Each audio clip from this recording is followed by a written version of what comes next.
Setiap gunung memiliki ciri khas masing-masing, termasuk dalam hal jalur pendakian. Tingkat kesulitan jalur pendakian yang dimiliki oleh setiap gunung tidak bisa diukur dari ketinggian gunung tersebut. Bisa jadi gunung dengan ketinggian 2000 meter memiliki jalur pendakian yang lebih sulit dibandingkan dengan gunung yang memiliki ketinggian 3000 meter. Gunung Tambora memiliki sejarah besar yang gelegar letusannya yang menggema seantero dunia, hingga ditetapkan sebagai letusan gunung api terhebat yang terekam dalam ingatan manusia sepanjang sejarah manusia modern.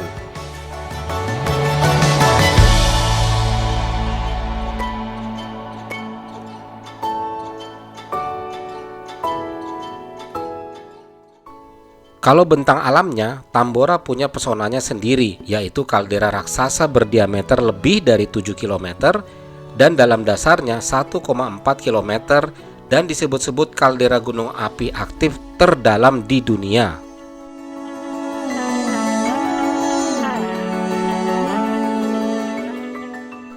Setelah makan siang di pos 2, kami pun melanjutkan pendakian ke pos 3. Medan pendakian semakin bervariasi dengan vegetasi hutan semakin rapat.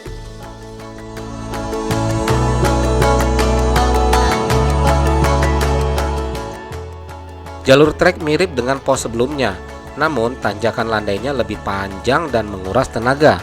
Yang saya rasakan, pos 2 ketiga ini memiliki waktu tempuh terpanjang. Apalagi dengan kondisi tenaga yang sudah terkuras, rasanya pos 3 tidak kunjung sampai.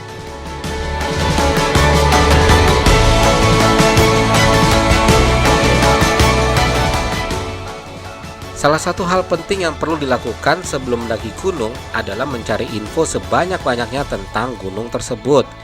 Setiap gunung memiliki keunikan sendiri-sendiri yang gak bisa disamaratakan. Maka dari itu, kesalahan terbesar yang sering dilakukan oleh pendaki adalah tidak melakukan riset terkait dengan kondisi gunung yang akan didaki.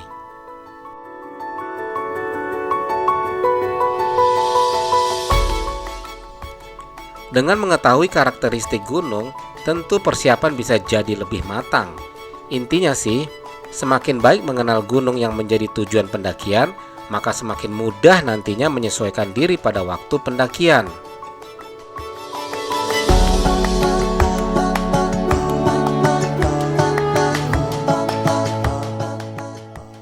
Di jalur pendakian, saya bertemu dengan keluarga pendaki yang membawa anak balita ikut mendaki. Namanya Sofia, berumur 3 tahun 9 bulan. Rupanya ini pendakian ketiganya ke Tambora. Sebelumnya di umur hampir 2 tahun sudah ke Tambora melalui jalur Pancasila.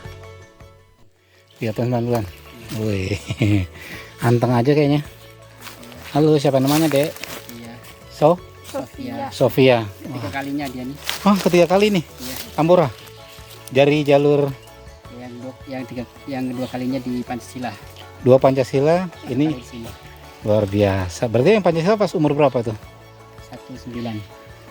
1 tahun 9 bulan. Iya, habis itu 2 tahun 9 lagi. Oh, per Tiap tahun. tiap tahun. Iya. Tiap Agustus. Ya bagus tuh.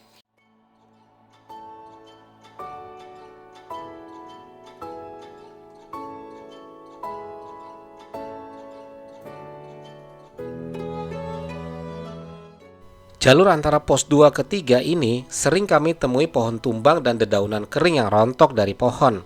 Hal ini kadang membuat kami bingung melihat jalur pendakian karena sering tertutup. Menurut guide, beberapa hari saja tidak ada yang mendaki, maka jalur cenderung tertutup. Apalagi ketika turun dengan kondisi mulai gelap di jalur ini, sangat rawan tersesat karena bentuk jalan mirip-mirip semua.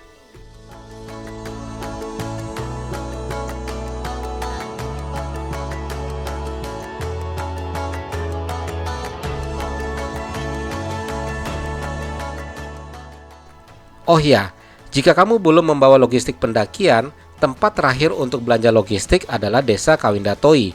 Namun tidak selengkap jika belanja di kota Bima atau Dompu ya.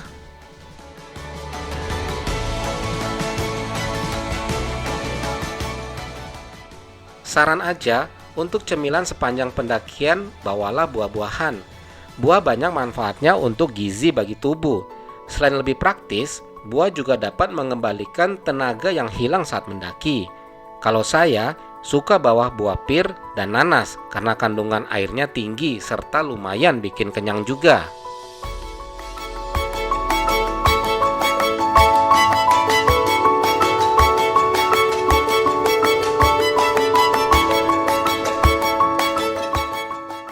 Seperti di pos-pos sebelumnya, sepanjang trek kami ditemani suara-suara hewan.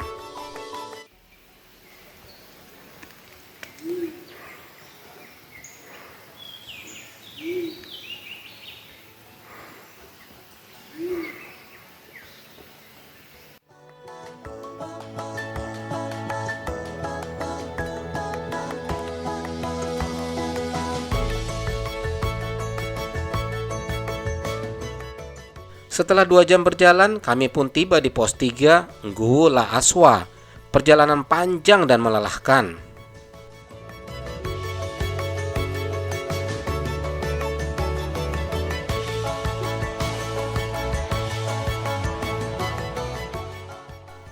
Pos 3 ditandai dengan lahan datar. Saya bertemu beberapa rombongan pendaki di sini. Sebenarnya, di pos 3 ada pula sumber air, namun lebih tepatnya adalah genangan. Jadi kurang cocok untuk dijadikan air minum. Kalau untuk memasak masih bisa.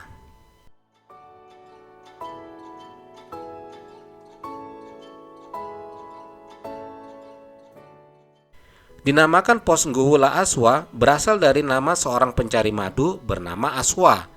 Aswa membangun sebuah pondokan di area ini. Namanya pun diabadikan sebagai nama pos.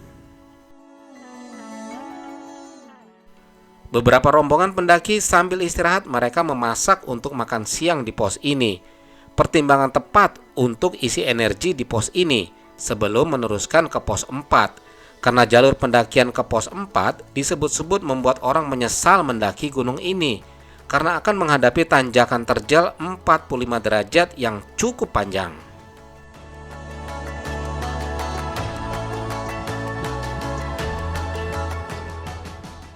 Setelah menguatkan hati, kami pun berangkat menuju pos 4.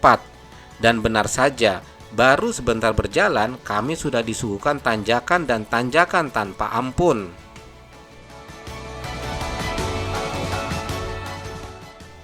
Ibarat membawa kendaraan bermotor, di sini saatnya pindah perseneling ke gigi 1. Beriringan kami berjalan, saling memberi semangat agar tetap kuat.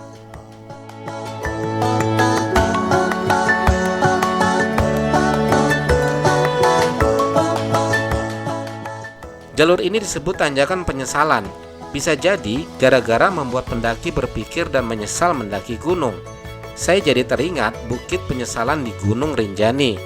Namun apapun itu dan dimanapun itu, jika puncak menjadi target, tanjakan apapun tidak akan menggoyahkan iman.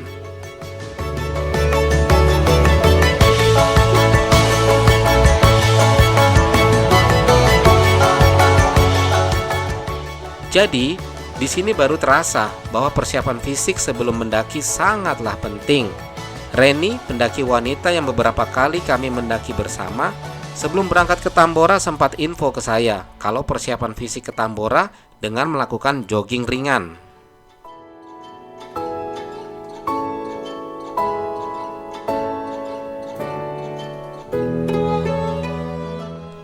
Beberapa kali pendakian sebelumnya, Reni termasuk yang kedodoran dalam pendakian alias kelelahan di jalur pendakian.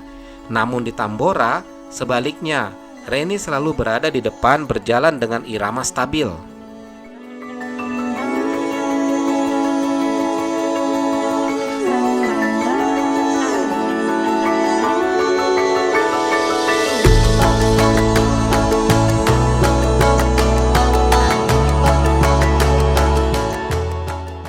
Kalau terlalu memaksakan diri berjalan, juga berakibat tubuh menjadi mudah lelah atau terjadi kecelakaan selama perjalanan. Jadi pahami berapa lama harus beristirahat agar tubuh gak lemes dan gak males naik karena kelamaan berhenti.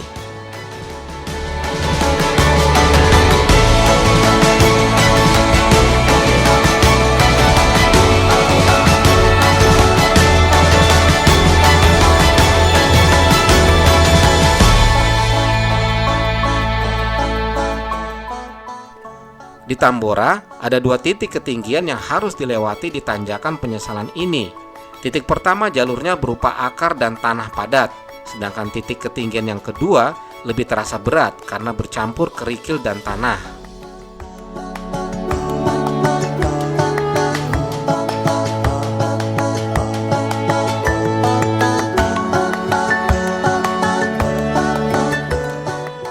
Di sepanjang trek hanya terdengar suara burung-burung, tidak terdengar suara pendaki yang ngobrol. Semua konsentrasi mengatur nafas dan langkah menapaki tanjakan ini.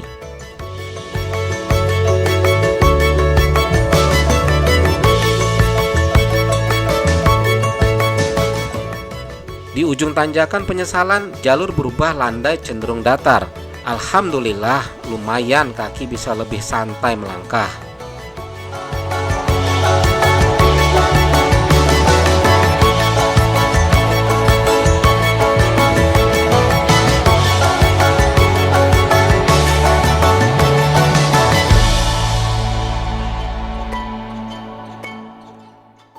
Kabut mulai turun dan udara menjadi lebih sejuk.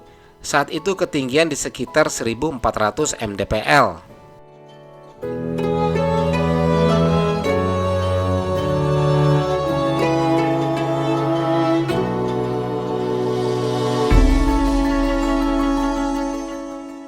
Beberapa pendaki memetik tumbuhan pakis untuk dijadikan sayur lalapan makan malam nanti.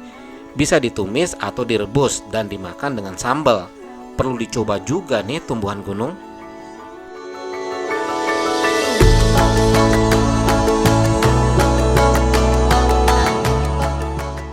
Oh ya, menurut guide, jika musim hujan, maka di jalur antara pos 3 ke pos 4 ini ada pacet atau lintah, hewan pengisap darah.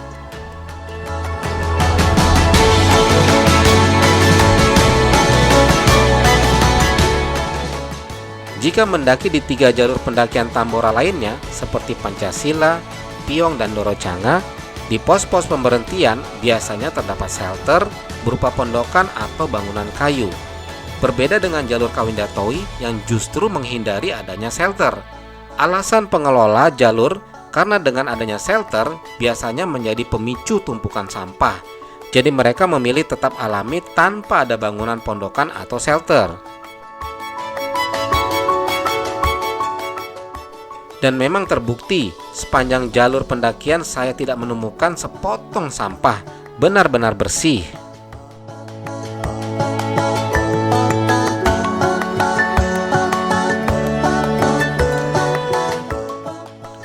Dua jam mendaki, akhirnya kami tiba di pos 4 Nguwuhala. Dinamakan Nguwuhala, dulu di sekitaran area ini banyak terdapat pohon labu yang ditanam oleh pemburu rusa dan madu. Dalam bahasa Bima, labu adalah hala.